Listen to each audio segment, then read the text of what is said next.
The film opens with a large crowd gathered outside a butcher shop, eager to buy what's rumored to be a unique and exotic meat that no one has ever tasted before. The people are willing to spend anything to get their hands on this delicacy, such as its appeal. Days pass into weeks, yet the crowd shows no sign of thinning. In fact, it keeps growing.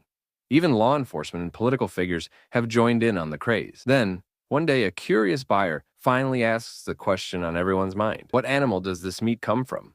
The male butcher replies, claiming it's pork, imported all the way from Iran. Word quickly spreads throughout the neighborhood, sparking even more interest and making the shop even busier. Butchers who once struggled to get by are now raking in a small fortune. Meanwhile, bigger meat suppliers are being forced out of the market due to the overwhelming demand. We are then shown how this modest butcher shop rose to fame, operated by Vincent and Sophie, a couple with a passion for their craft. The shop is located on the outskirts of Paris. That's Paris, France, in case you're wondering. On the surface, their lives appear to be going well, but behind the scenes, things are far from perfect. The shop attracts very few customers, and those who do come in are put off by Vincent's unusual habit of massaging the meat. One day, a group of masked vegans storms the shop. They splash blood on the couple and vandalize the place before running away. Enraged, Vincent chases after, managing to catch and tackle one of the attackers. After a brief struggle, he unmasks the activist. However, the rest of the group returns and helps their companion escape. Before leaving, they also assault Vincent, leaving him fuming with anger. Maybe Vincent should spend more time lifting weights, less time fondling meat. Later that day, the couple heads over to their friends Stephanie and Mark's house for lunch. In the kitchen, Sophie breaks down in front of Stephanie,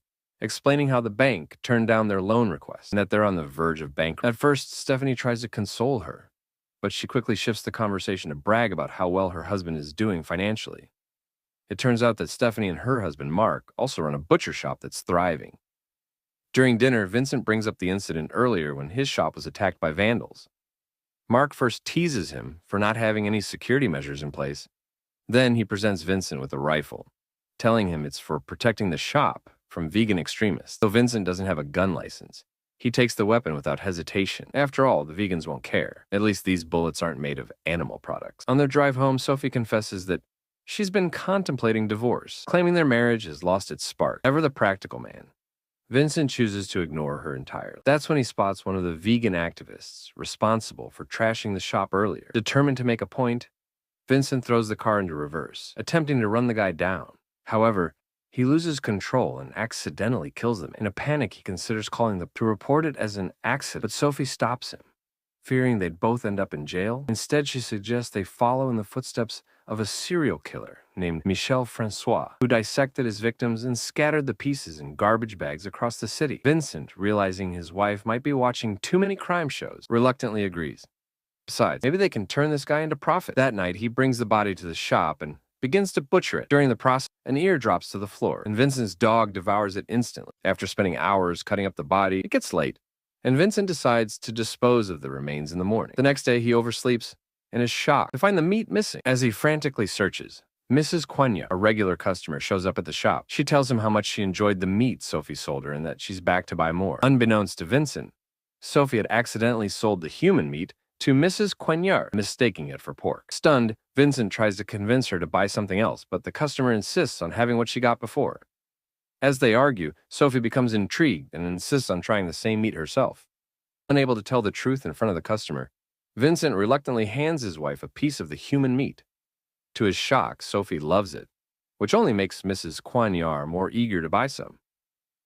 Finally, Vincent spins a tale about how the meat is a rare specialty imported from Iran, which explains its unique flavor. He grudgingly sells a portion of the meat to Mrs. Quenya, and after she leaves, reveals the truth to Sophie. Surprisingly, Sophie isn't disturbed by the fact that she's eaten human flesh. Instead, she proposes they sell it, suggesting it's the easiest way to dispose of the body. As expected, Vincent is horrified by the idea and prepares to throw the meat away. However, before he can act, another customer enters the shop asking for the same meat that Mrs. Quenya bought. Gradually, the so-called Iranian meat becomes a hit in the neighborhood, and the couple rakes in a fortune selling. With the demand skyrocketing, Vincent's curiosity grows, and later that night, he takes a piece of the meat home to try it himself. Vincent reluctantly tries the meat, but to his shock, he ends up loving it. Soon after, Sophie approaches him with vegans have exceptionally pure blood, which makes their flesh taste superior. She then proposes that they start hunting vegan extremists and selling their meat to make even more money. Vincent quickly shuts her down, calling the idea absurd and unethical. Before going to bed, he also tells her to Quit watching those serial killer shows. The next day, their daughter Chloe brings home her boyfriend Lucas for lunch. The family serves a lavish steak, but Lucas immediately declines. It turns out he's vegan, and out of respect, Chloe refuses to eat as well. After the couple leaves, Vincent and Sophie realize that all the effort they put into the meal was wasted because of veganism. Frustrated, Vincent finally agrees to go along with Sophie's plan to hunt vegans. When a vegan is dating your daughter, it's time to turn him into dinner.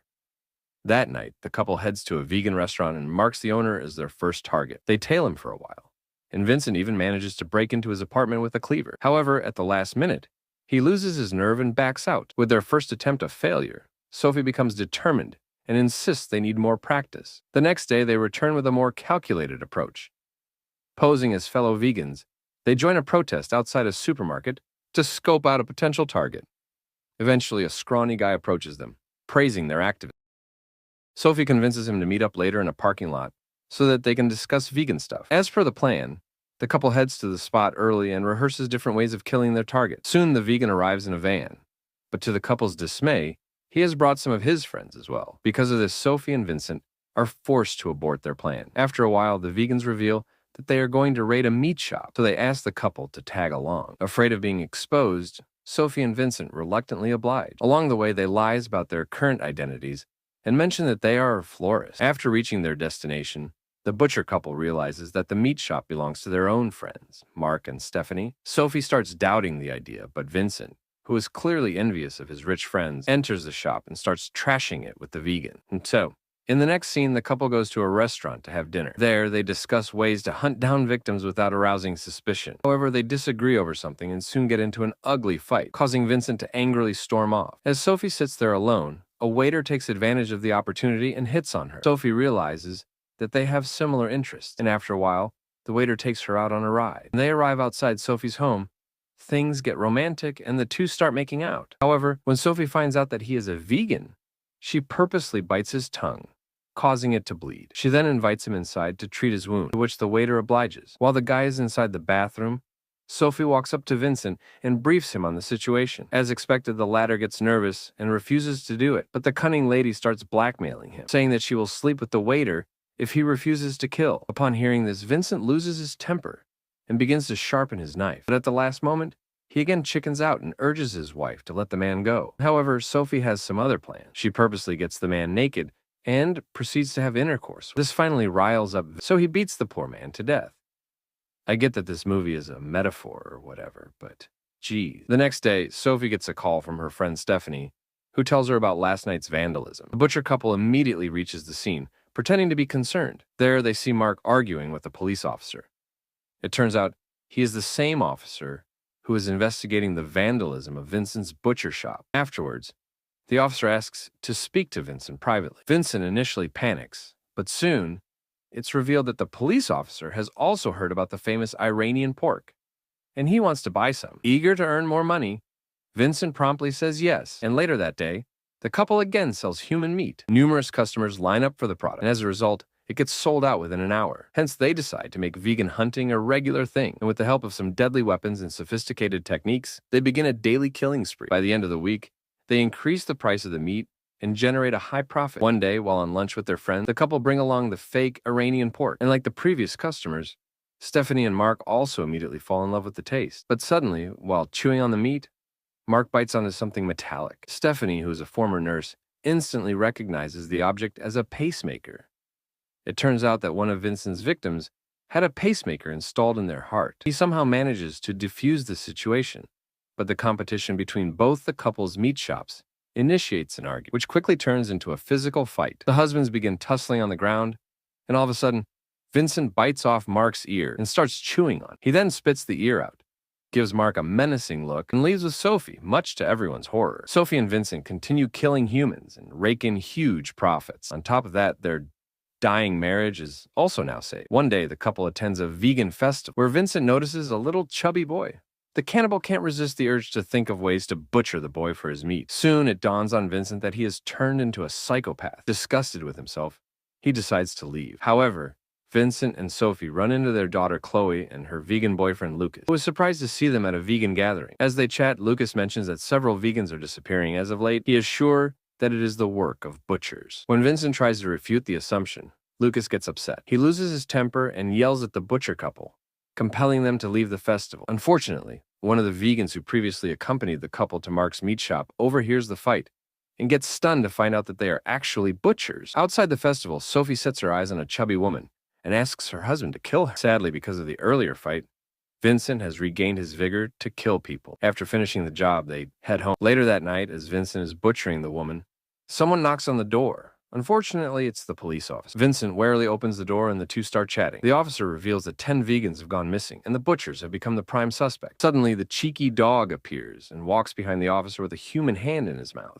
Vincent panics, but he quickly sends the dog away by shouting at him. This puzzles the officer, and Vincent covers it up with a fake story of him suffering from PTSD since the last vegan extremist attack. Soon the officer leaves, but Vincent gets a feeling that he is onto them. He shares his concerns with Sophie, but she assures him that they cannot get caught since they have gotten rid of all the bodies and there's no evidence against them. It turns out that Vincent has gotten rid of all the meat of their most recent victims, either by selling them or by scattering them around the city in garbage bags. They have taken these steps in the wake of greater awareness on social media, an intensifying search for the missing people. Suddenly, the doorbell rings and the couple find Lucas at the door. He greets them and apologizes for misbehaving with them at the vegan festival. Lucas then explains that he's been very stressed since his vegan friends started disappearing. The cunning Sophie comforts him and signals her husband to make Lucas their next victim. However, Vincent refuses and instead escorts their soon-to-be son-in-law to the door. The next day, without consulting with Sophie, Vincent announces to his customers